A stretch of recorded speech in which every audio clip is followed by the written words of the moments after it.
Hallelujah. स्वागत है आप सबका मेरी भविष्यवाणियों की पुस्तक में। तो आइए हम आज के पवित्र वचन को पढ़ेंगे जो कि परमेश्वर के दास प्रेरित अंकुर यूसुफ नरूला जी के द्वारा लिखा गया है। श्वेत पत्थर पर आपका नाम होगा। जैसा कि प्रकाशित वाक्य की पुस्तक अध्याय 2 उसकी 17 आयत में लिखा है, श्वेत पत्थर पर आपका नाम होगा, जिसके कान हो वो सुन ले कि आत्मा कलीसियाओं से क्या कहता है। जो जय पाए उसको मैं गुप्त मन्ना में से दूंगा और उसे एक श्वेत पत्थर भी दूंगा और उस पत्थर पर एक नाम लिखा हुआ होगा जिसे उसके पाने वाले के सिवाय और कोई न जानेगा। मेरे प्रियो, पुराने समय में जब लोग हारते या जीतते थे तो उन्हें पत्थर दिया जाता था। अगर वो अपराधी हैं तो उन्हें काला पत्थर दिया जाता था और अगर वो निर्दोष हैं तो उन्हें श्वेत पत्थर दिया जाता था। तो इसका मतलब वो आशीषित हैं और अपराधी को काला पत्थर सजा देने के लिए दिया जाता था। परमेश्वर ने कहा, जब मैं तुम्हें सफेद पत्थर दूंगा तब तुम्हारी बीमारियां, कलेश और पाप जाते रहेंगे।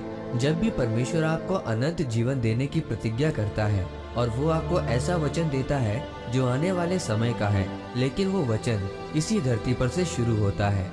परमेश्वर ने कहा, मैं तुम्हें श्वेत पत्थर दूंगा और उस पर एक नाम लिखा होगा और वो नाम सिर्फ आप पढ़ पाएंगे। अगर लोग आपसे कहते हैं कि वो बांझ है और उसके पास मत जाओ, या इसके घर में कलेश है तो इस घर के पास मत जाओ, लेकिन परमेश्वर आपके नाम को बदलेगा। वो आपको पूंछ नहीं सिर बनाएगा। बाइबल में जब हम यूसुफ के बारे में पढ़ते हैं तो यूसुफ को उसके भाइयों ने उसे बेच दिया था, जिसके कारण वो तनाव में चला गया और फिर वो पोतीपर के घर में नौकरी करने लगा। इसके बावजूद भी वो पोतीपर की पत्नी के साथ नहीं सोया, बल्कि परमेश्वर के वचन में बना रहा। आज अगर लोगों का वीजा ना आए तो वो तनाव में आकर शराब पीने चले जाते हैं और परमेश्वर को गालियां निकालते हैं।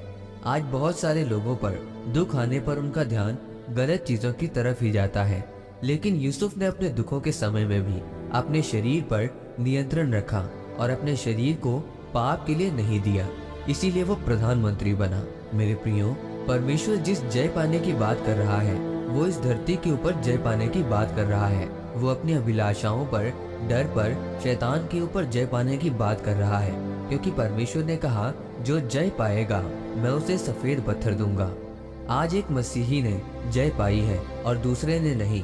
एक ने अपनी अभिलाषाओं को नियंत्रण में रखा है और दूसरे ने नहीं। एक पास्टर की सेवकाई कामयाब है और दूसरे की नहीं। और जिन्होंने जय पाई है, परमेश्वर ने उनके नाम को बदला और आशीषित किया। इसीलिए मेरे प्रियो, अगर आप भी परमेश्वर से श्वेत पत्थर लेना चाहते हैं जिस पर आपका नाम हो, तो आपको अपने जीवन को समर्पित करना होगा, अपने ध्यान को भटकने से रोकना होगा, तब आप ऊंचे किए जाएंगे। आमीन। आइए इस प्रार्थना को आप मेरे साथ एक मन होकर करें। सर्वशक्तिमान परमेश्वर, इस वचन के लिए मैं आपका धन्यवाद करता हूँ और प्रार्थना करता हूँ कि मैं अपनी अभिलाषाओं को मारूंगा और जय पाऊंगा, ताकि श्वेत पत्थर पर मेरा नाम हो, प्रभु यीशु मसीह के नाम में। आमीन। परमेश्वर आप सबको आज के वचन के ऊपर मनन करने के द्वारा आशीषित करे। आमीन।